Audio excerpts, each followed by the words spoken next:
Hi, everyone. Thanks so much for being here today for a session on using the SANE program toolkit to advance response in your community. Rika and I will introduce ourselves, and then we have just a couple of polls to get a sense of who's in the room and what your experience level with these resources might be. And then we'll go through in more depth about both the toolkit and its companion resource so that you hopefully will come out of this with a greater comfort level and understanding about how to use this in your community. So I'm going to go ahead and share my screen.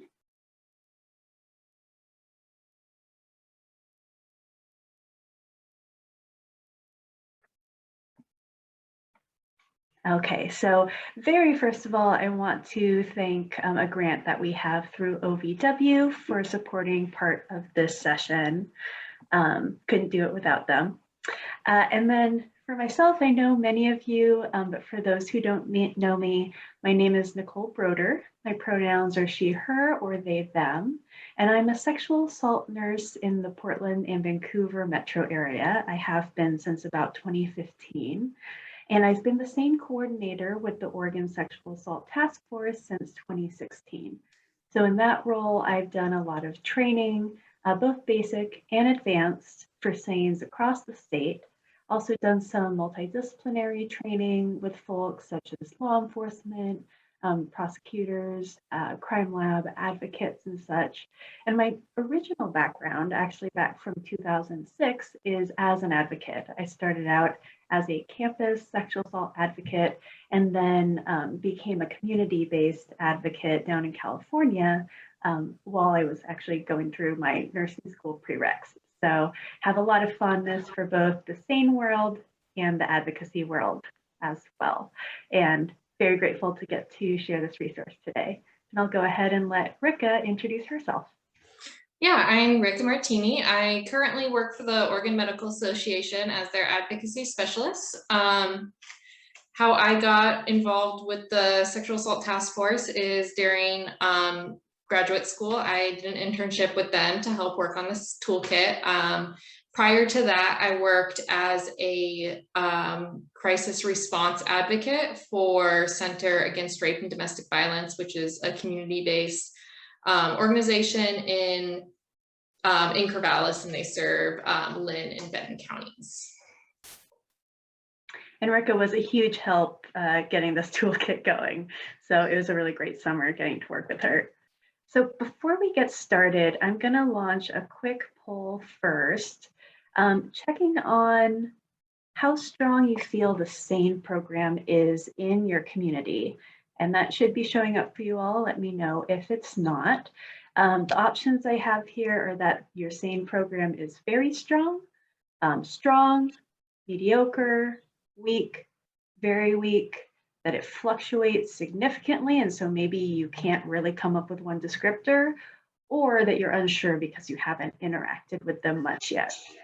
So I'm going to give it a few seconds here, maybe about like 30 seconds or so for folks to chime in on that. Okay.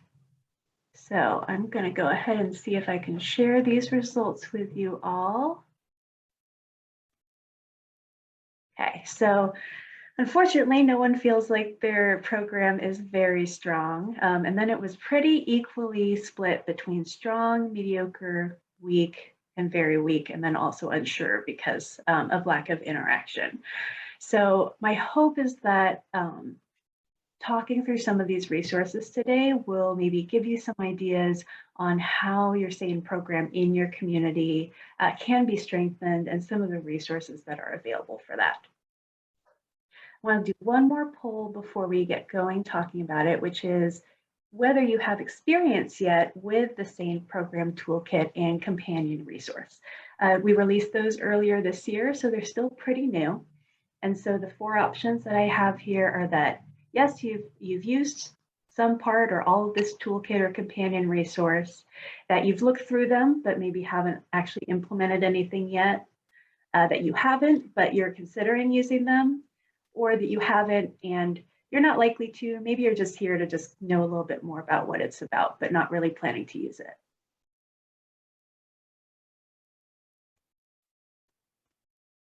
Okay, and I will go ahead and end the poll and share the results.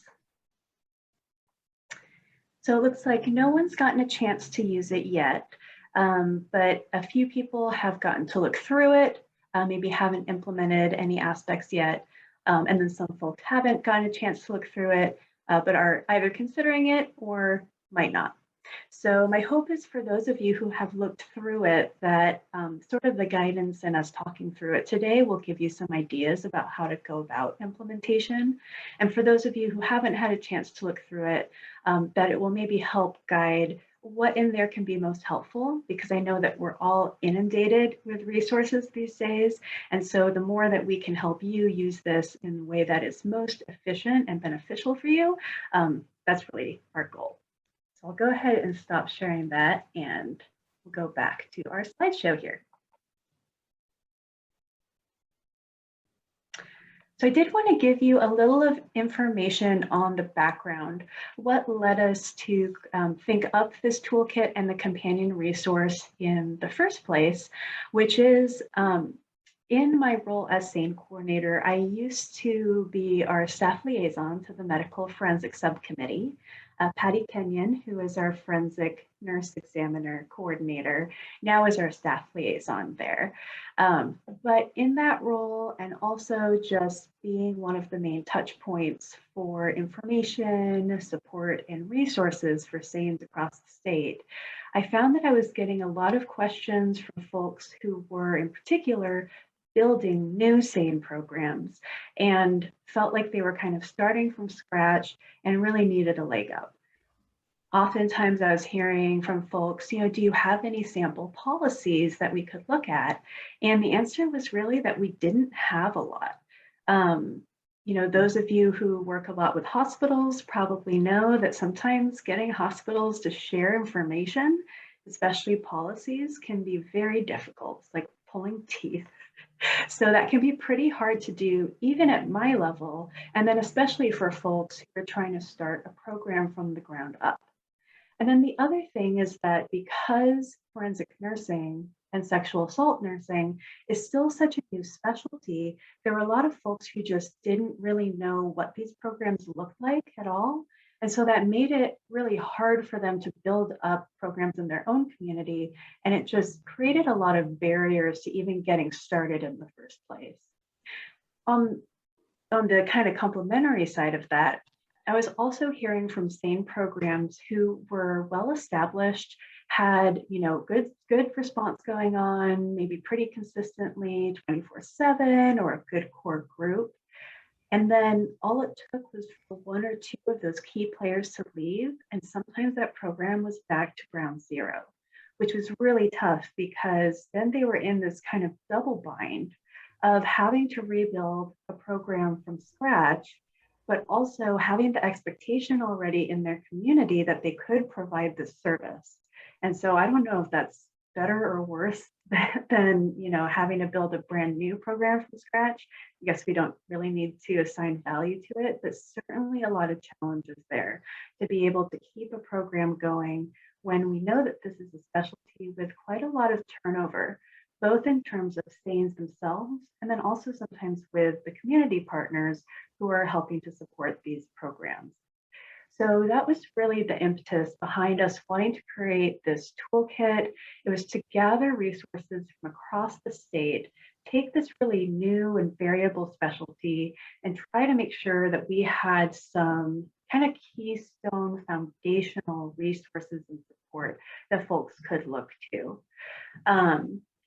One of the things we recognized in that too was that because these programs tend to rise and fall with the presence or absence of a champion in the community, we wanted to also make sure that those champions were as sustainable as possible, which meant, again, trying to remove as much of the burden and obstacles from their path as possible and make this accessible. So this was an idea that floated around for a while and really didn't have a place to land because we were juggling so many other opportunities until Rika came in with her internship. And I'll let her explain more about where she went from there.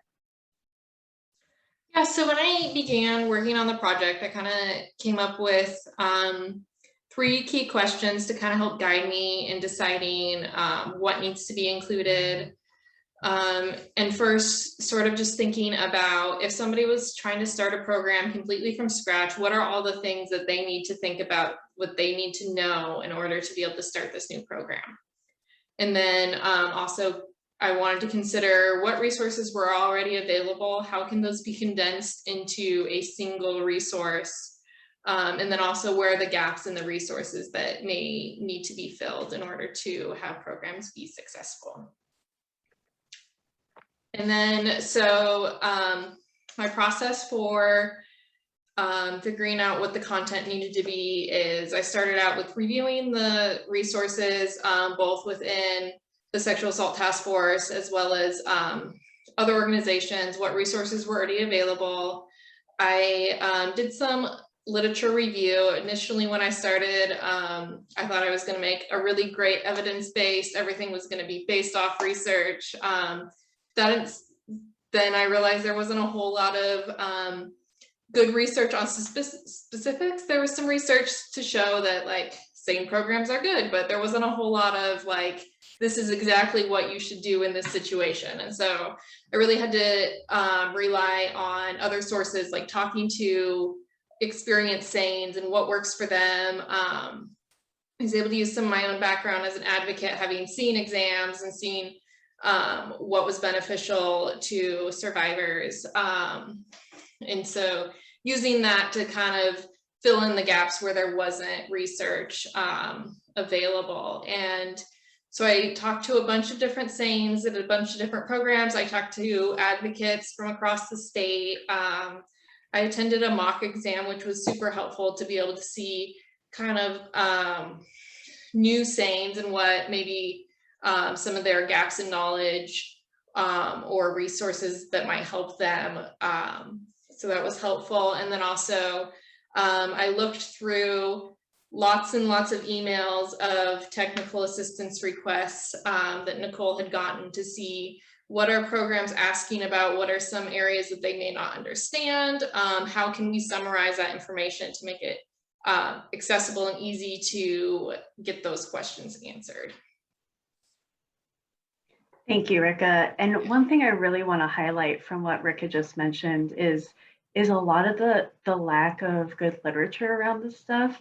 I feel like in the 5 years that I've been SANE coordinator, that desire for more research and the need for data really to both propel overall best practice, but then also to help get programs off the ground and then help keep those programs being funded and moving forward is just so important. And so if you are someone who is watching right now and you have the ability to help support SANE research in your community, I just really, really urge you to make that a priority because it will help with everything from starting things off to sustainability to improvement and everything in between.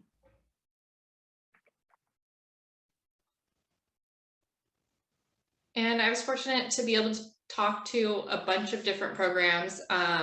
Nicole hooked me up with a lot of different people. And so I was able to see, you know, urban areas and rural areas, more established programs, newer programs that maybe are still struggling to get things really well coordinated. And so it was super helpful to just kind of see a huge range of different programs and where they are at. And so some of the ones that I worked with, Sarah's Place, which is in Albany, which was really fun to talk to Patty, who was at the time was the director of that program, because that was the same program that I got to work with when I was an advocate. And so kind of seeing finding more about the behind the scenes of how the program was run was really interesting. And then Salem Hospital was another program that I talked to and learned quite a bit about. Rapid SANE investigation. They are a traveling program, and they do the Portland metro area and the Bend area. Jackson County SART, Good Shepherd Hospital in Hermiston, which is small rural hospital that has a well-established program. And then I talked to some different university programs, OSU, U of O, Portland State. And then I talked to both the advocates, and I talked to a nurse practitioner that from Shelter from the Storm, and how they kind of do their program. And so it was really helpful just to be able to see such a wide variety and to see what different programs were struggling with and areas that they were really strong in, and being able to help base the toolkit to really address the needs of all types of programs, to help make sure that any community can develop a program that's going to be able to serve their community's needs.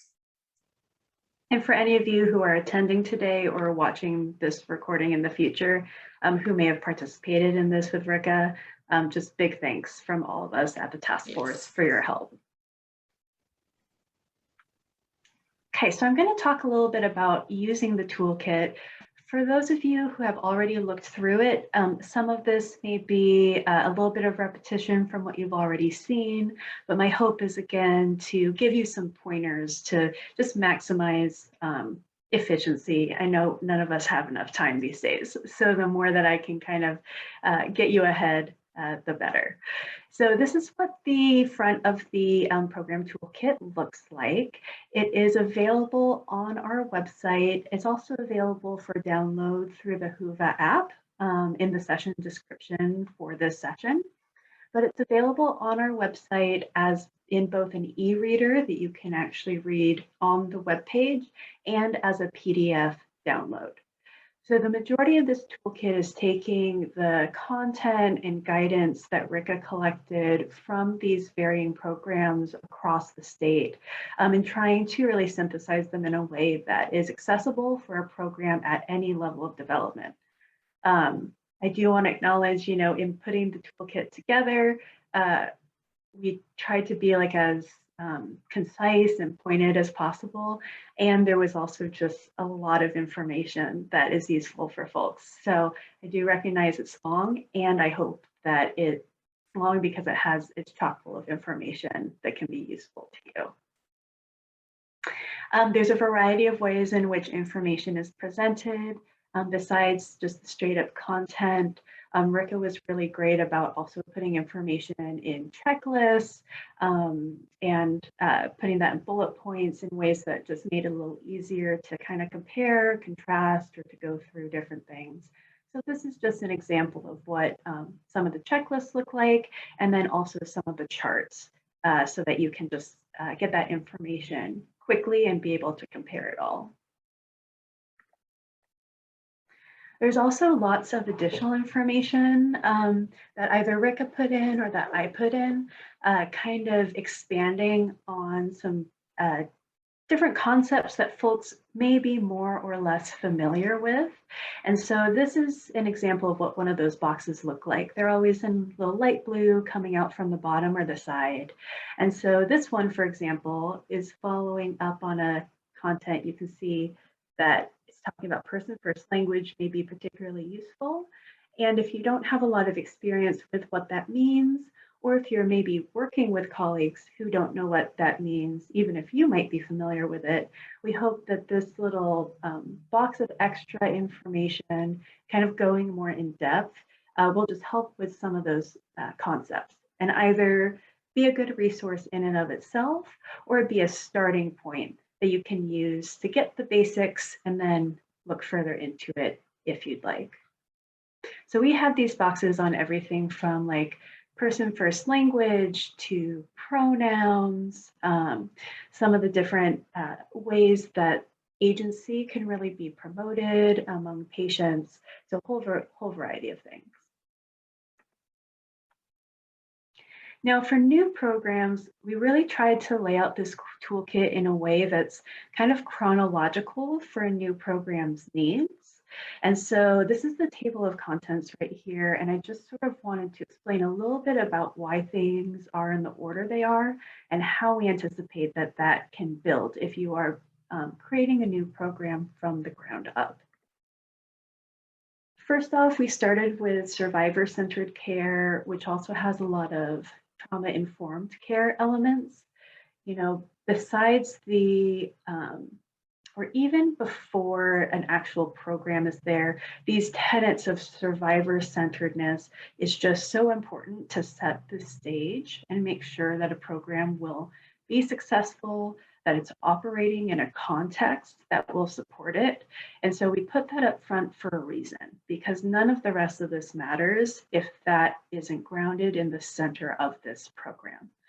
And also to that, kind of in that same vein, I think even if a facility is not able to create a SANE program, perhaps it is just truly out of the bounds of where resources and capacity are.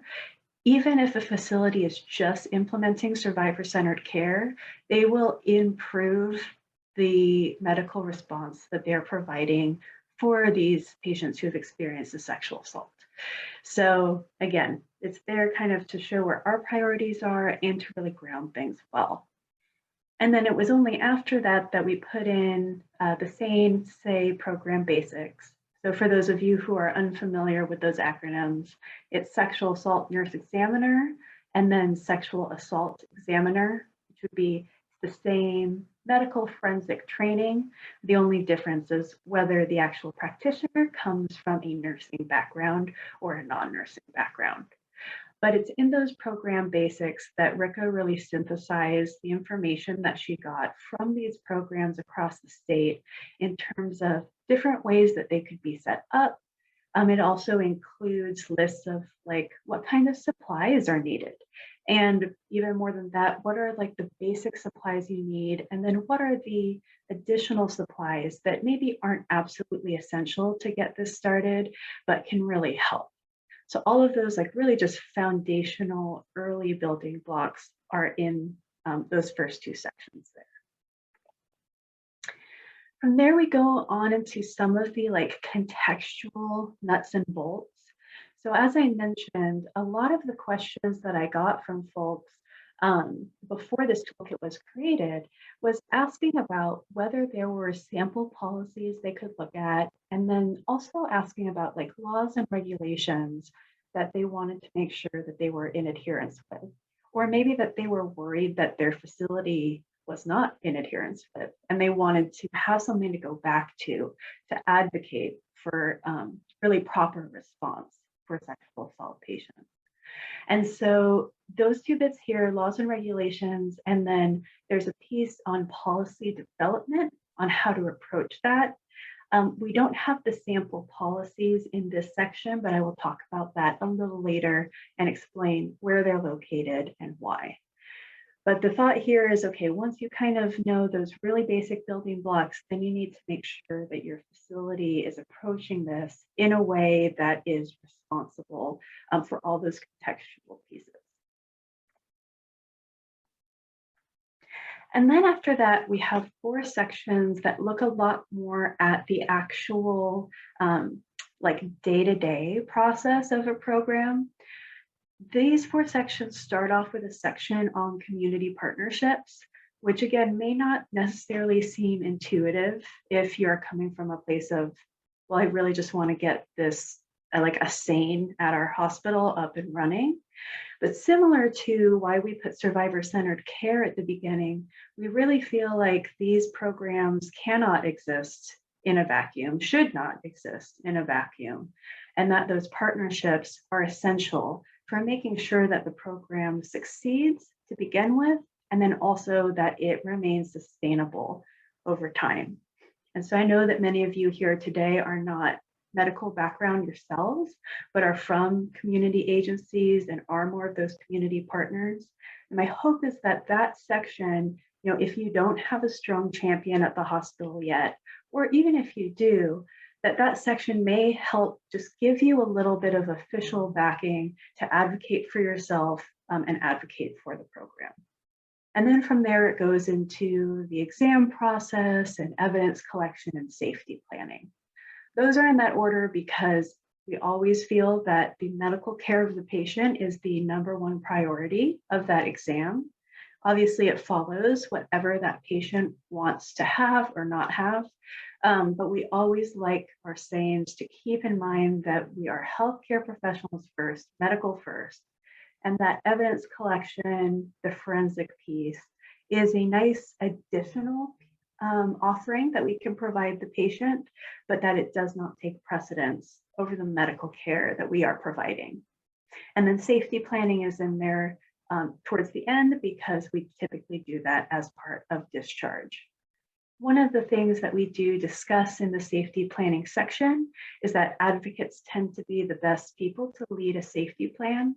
And so in there, we discuss the fact that SANEs have a duty to make sure that any safety planning has been done, but that it should be a collaborative process and not something, again, that's done just in a vacuum, and recognizing that a lot of that expertise may come from non-medical partners. And then the end here, we have a section on program evaluation, which I'll also talk about when it comes to established programs maybe using this toolkit. But for new programs too, I feel like you cannot be too early in thinking about program evaluation. And again, we are all strapped for resources, strapped for time. And so the more that program evaluation is built in from the start, I think the better for everyone concerned. It really is work up front that saves time and effort later on. And going back to what I was discussing earlier in terms of the importance of data, the importance of just research and keeping track of things, I feel like building in those elements early really gets tied in with this program evaluation. That if you're collecting that data, you have more of a chance to show how important your program is, to expand support if you need to, and then also use that to evaluate what you're doing and see what should we continue, what do we need to change, if we need to make a change, how do we do it? And so that section is just super important. And I think, again, something that the earlier you can build it in, the better for your program. And then it also ends with resources here. So those resources are broken down by section. We didn't want to make the body of the toolkit too bulky with all the different references and links and other things like that. But at the same time, those additional materials can be incredibly useful for folks. So we wanted to make sure we had a place for people to go where they could find and seek those out. Then for established programs, as I mentioned, that table of contents is really put together in a very intentional way, but as intentionally, each section is meant to function standalone.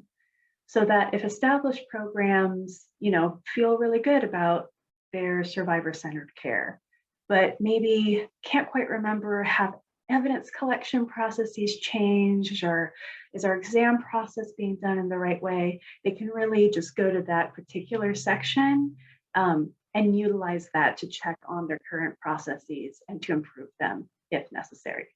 So really great if it's new information, but also really great if you're just checking to make sure that you're following current best practice and to make sure that you're still acting in the most up-to-date manner. And this little screenshot here is just an example of what the title pages for each of those sections are.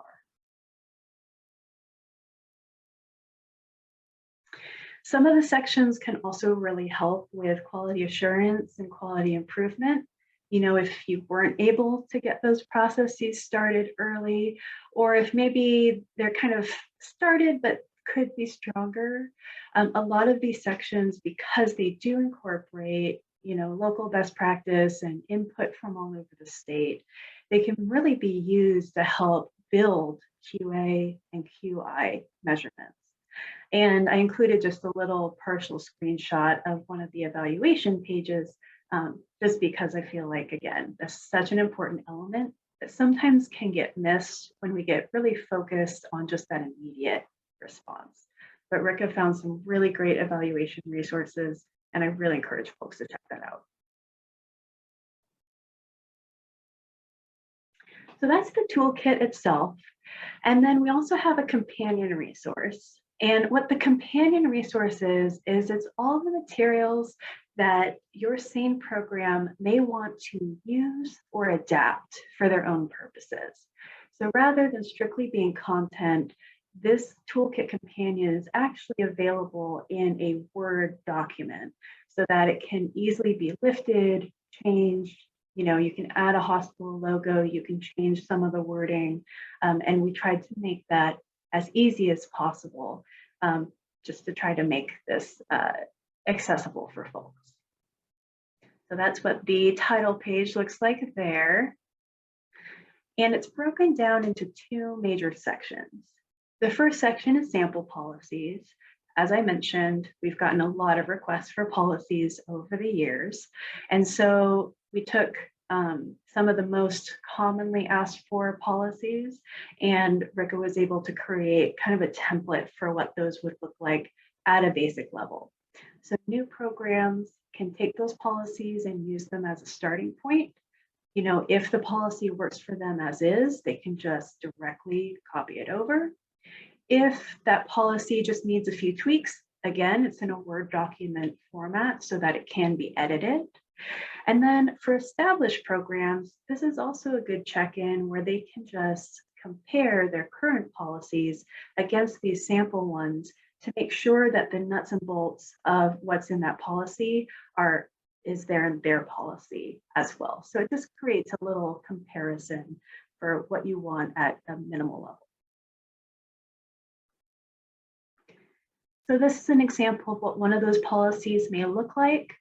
You know, again, every facility sets up their policies a little differently, but this format was kind of a composite of like the basics that we tended to see in facilities. And I say we, but really Rika did all the heavy lifting here. I don't want to claim credit for that. And so some of these policies, you know, are short if they're pretty simple. Some are longer if there are more details, and they're just really helpful to compare things against. And you can see that there are references in there as well. Then the second section is about sample resources, so non-policy materials that might be used or adapted. And those resources, you know, there are a couple that can be used by patients, and then there are some that could be used by staff and partners. So just as a quick example of what some of those might be, on the left here, there's a sample patient resources, sample patient resource that can be given to patients with frequently asked questions about sexual assault, medical forensic care. And so this, again, it could be a hospital logo could be added to it. Some details could be changed to make it more applicable for a specific community, and then that could be shared with patients. And then on the right, we have a sample resource for staff, which would be a feedback form that SANE could use to give feedback to advocates. And there's also the reverse, where there's a feedback form for advocates with SANEs, and then one with law enforcement. And again, those could all be, you know, changed to be more community specific, but it helps cover some of those basics to help facilitate communication that would be helpful for that interdisciplinary work. Okay, so that's just sort of overall basics here. I've included our contact information on the screen, and then we'll also take questions right now too. So if any of you have particular things that you want to talk through about your community or your facilities, please feel free to share those to, you know, whatever detail you feel comfortable. And Rika and I are happy to talk about specific ways in which the toolkit and the companion resource could be useful for you.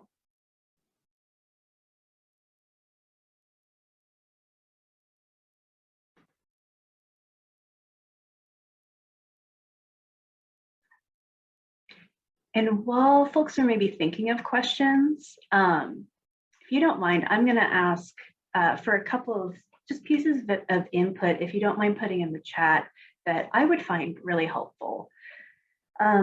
First off, you know, Like I noticed, none of the folks here seem to think that their SANE programs are very strong. And so I would love to get your thoughts on what you feel would make your SANE programs stronger. What are the barriers that you're facing? What are the areas that you think could really be tackled or maybe should be prioritized? If you don't mind sharing that in chat, that would be really great. Can I say the question again? Yes, and actually let me put it in chat as well.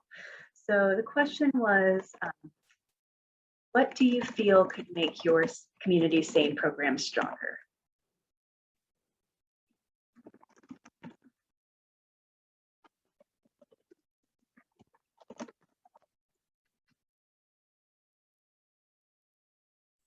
Better communication between community partners and a hospital that is more invested. That makes a lot of sense. I feel like that's something that I have heard from several programs across the state. So it's clearly an issue that that is pretty widespread.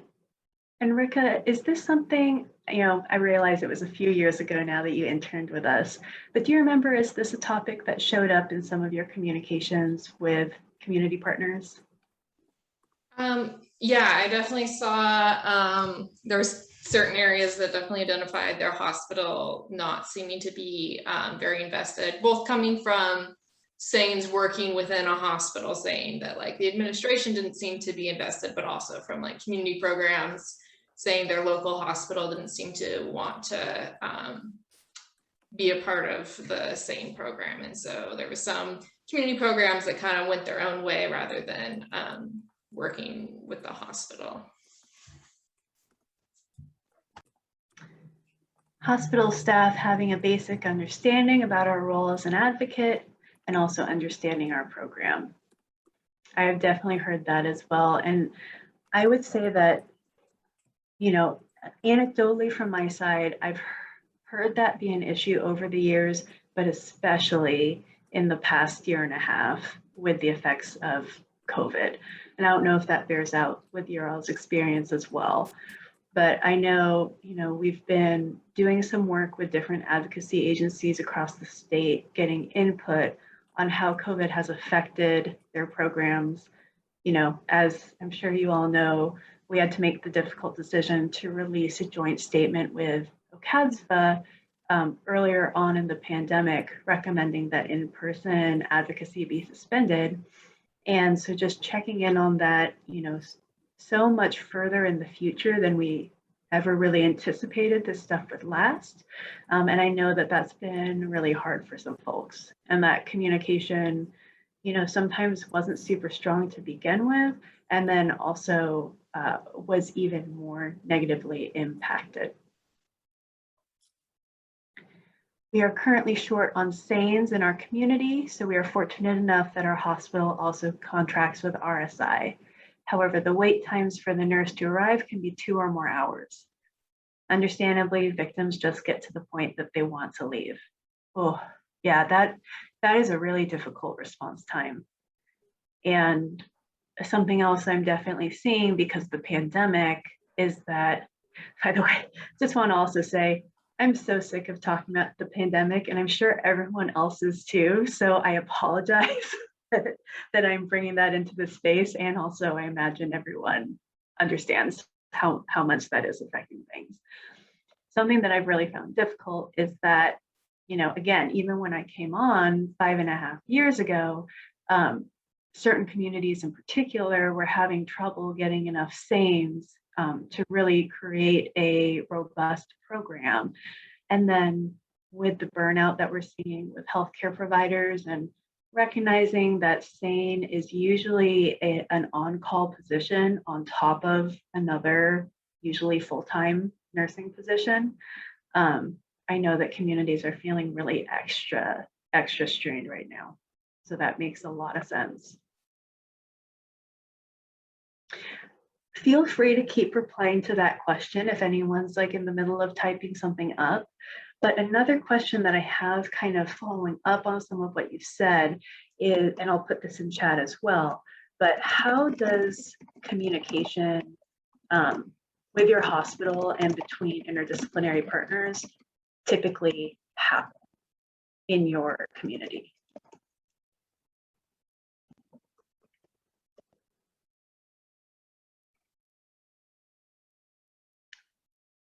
Oh, a survivor who waited almost 8 hours to be seen. That's awful. That's really, really hard.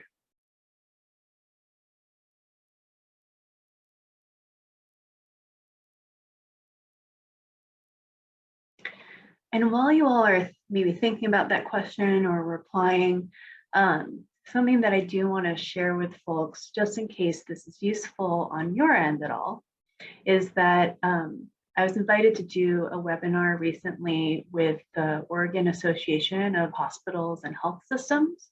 And so that webinar was with administrators from different healthcare facilities across the state.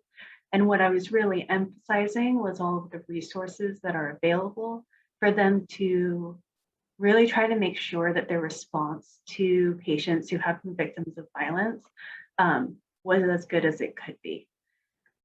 And some of the context of that, some of the context of that I was sharing with them was that, you know, we know that violence rates have gone up. I mean, just various metrics of that have been very distressing, particularly recently. We know that COVID really created a barrier between many folks and their areas of support that they might normally have. And so something that, again, anecdotally, I've been hearing from SANEs across the state is that they may be seeing fewer sexual assault patients, but when they're seeing them, the level of physical violence tends to be higher, and the level of physical injury tends to be more severe. And of course, we all know that sexual assault can happen without any injury occurring, and that severe sexual assault can occur without any injury occurring. And at the same time, seeing those more severe injuries really pick up in number is highly distressing. And I imagine that the advocates are also seeing effects of that. And so one of the things I posited to the administrators who were on that webinar was that if they aren't already seeing the effect of this in their hospital, that they will be seeing it soon, and that they need to be prepared for that. And so some of the resources that I talked through with them are this toolkit and the companion resource. Also the model transfer policy for adult and adolescent sexual assault patients that we released earlier this year as well. And for any of you who aren't familiar with that, that is also available on our website. And please feel free to reach out to me if you need a more specific pointer. But the goal of that was to, number one, emphasize that it is unquestionably best practice for sexual assault patients to be able to be seen in their own community, and recognizing that sometimes it simply is not possible for a hospital to have response in the timely manner that they want to, and that they really need to have processes already in place to get that sexual assault patient transferred to a place of care so that that burden doesn't end up on the patient's shoulders, so that we're not seeing those 8-hour wait times. And so that even if it's not, you know, the absolute tip top level of care that we want to see, that it's also not just completely giving up on level of care. And the other thing I mentioned to them was I reminded them about the importance of advocates, recognize that in-person advocacy, you know, has been interrupted in some form or fashion recently, but reminded them that advocates are such an incredibly important part of this process, and that they need to make sure that they are doing their part to re-engage communication with advocates. So that said, you know, I wish that I could have had a magic wand and just made them do that. You know, the fact that I was sharing this over a webinar, again, I recognize that people are torn in 5 million directions, particularly these days. But my hope is that OAHHS will continue to also support those messages, because it really is important. Okay, so how does communication with your hospital and between interdisciplinary partners typically happen? Some of the answers we've gotten is right now, most communication is through email, although some community partners are available for regular Zoom meetings. Those partnerships are stronger than ever. However, reaching hospital staff is problematic. I feel like that lines up with, again, things that I've been hearing, that where communication is taking place, sometimes the pandemic has actually created stronger communication, but that the folks who are not engaging in that are just completely off and disconnected. And Beth also said, we've been doing Zoom meetings, but hospital folks are not always available. And I actually have been meeting individually with some partners. That's great. Those individual relationships can be so huge, especially in smaller communities.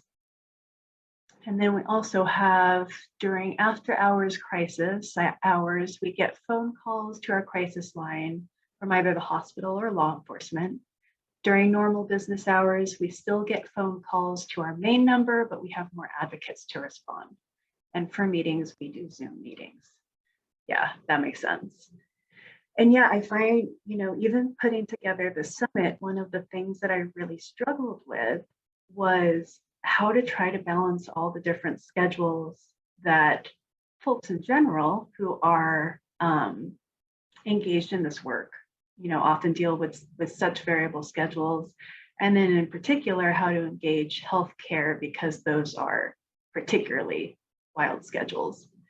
And I don't know, what work you all have done kind of addressing that, but if you have any ideas on how you've tried to work out that like scheduling and timing, either ways that you feel like have worked or ways that you feel like have not worked, I feel like that, if you're okay sharing with that, I think that would be just useful for folks. And again, I'll put that question in chat.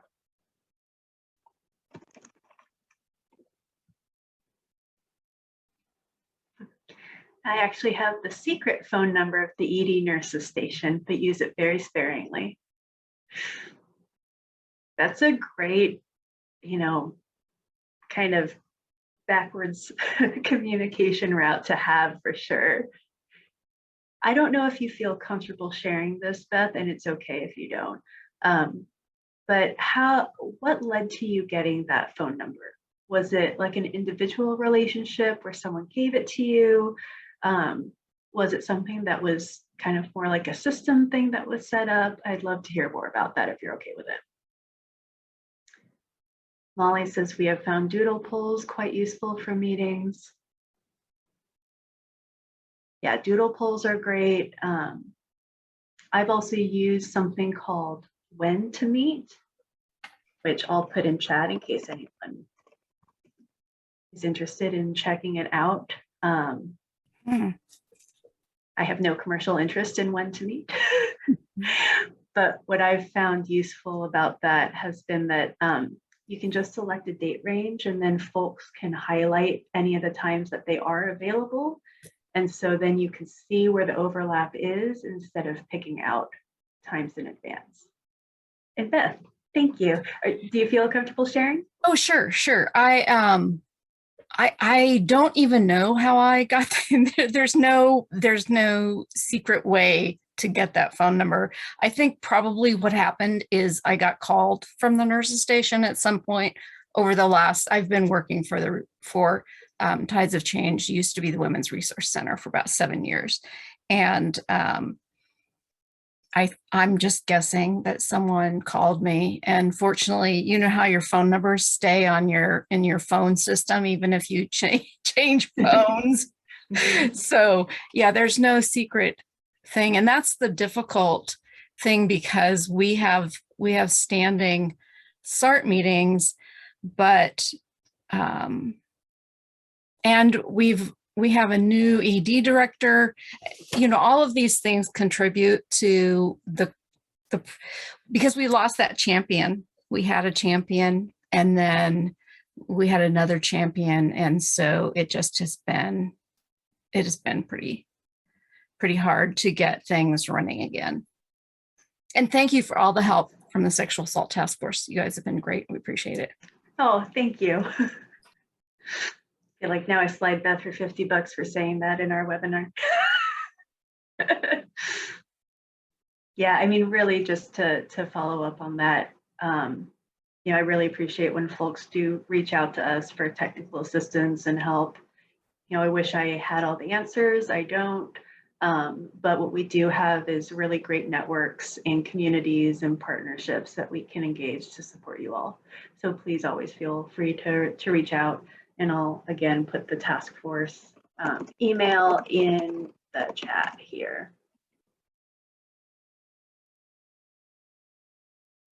Okay, we have 5 minutes left, so if anyone has questions coming up, please feel free to throw those in chat.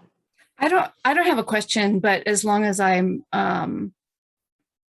talking, I just wanted to mention one thing that I've done as a part of not anything necessarily that the task force started me on the path to, but kind of that because of the regional team lead. We've made contact with our two neighboring counties. The team lead covers Columbia, Clatsop, Tillamook, and Lincoln County, and Columbia County is a little far away from us because they're kind of on the other side of the mountains. But we've actually had some meetings. I've been talking to some of the people in all of the agencies, which include 2 tribal agencies, Siletz and Grand Ronde, both are confederated tribes. But not that we've come up with any answers, but it really is helpful to talk to these other people and be like, we're all in the same. Lincoln County and Clatsop County both have SANEs, but their SANEs can't get away from their shifts to actually do the exams. So they're still in the same position that we're in without an adult SANE. But it just helps to talk together and see, you know, we aren't the only ones. What can we do? What are we doing I mean, you know, in comparison to another county, we're like, oh, these things are working here. Yay. So it's not like, it's just really good to see that we're all in the same boat, but some of the things are working here and some of the things there are working better. So it's really good to know we aren't alone. I really appreciate that, Beth. Thank you for bringing that up. I think that's such an important point. And I think, you know, that communication is so helpful to get support and to normalize. And also, like you mentioned, to be able to celebrate, you know, what is going well that maybe we take for granted too. For anyone on this who doesn't know what the SANE Regional Team Lead Program is, we have a quick little 15-minute introduction in the pre-recorded sessions for the summit. So please feel free to check that out. We've piloted the program in 2 regions. The one that Beth is part of is the North Coast region. Like she mentioned, that's Clatsop, Columbia, Tillamook, and Lincoln counties. Then the other one is Eastern Oregon, which is a huge block, but not a lot of programs. It's basically just the whole eastern half of Oregon. And each of those regions will be having a virtual meetup this Thursday, August 19th. The Eastern Oregon one is from 1 to 2 p.m. The North Coast one is from 2:30 to 3:30 p.m. And so any folks who work in those regions are welcome to attend the virtual meetup for the region that they're part of. It's going to be held over Zoom, and there's no real agenda for those except to give folks an area to make connections and communicate and troubleshoot. So thank you for mentioning that, Beth. Okay, well, in our last couple of minutes here, Nicole Cunningham is going to go ahead and post a link to the evaluation for this session. Please, you know, let us know your feedback through that. And also, if you are a nurse, you can get continuing education credits through that. If you are an advocate, there's no continuing education, unfortunately, but we still really value your feedback. So please take a couple of minutes and leave stuff there. And just gonna, you know, Rika, is there anything that you want to say before we end here? I don't think so. Okay. Well, thank you everyone for attending today. Really appreciate everything that you do for communities all across Oregon. And again, please reach out to us with any questions. The slides for this presentation, including Rika's and my contact information, is available through the Whoville website in this session description. So you can get all that there. And I hope you have a great rest of your day. Thank you.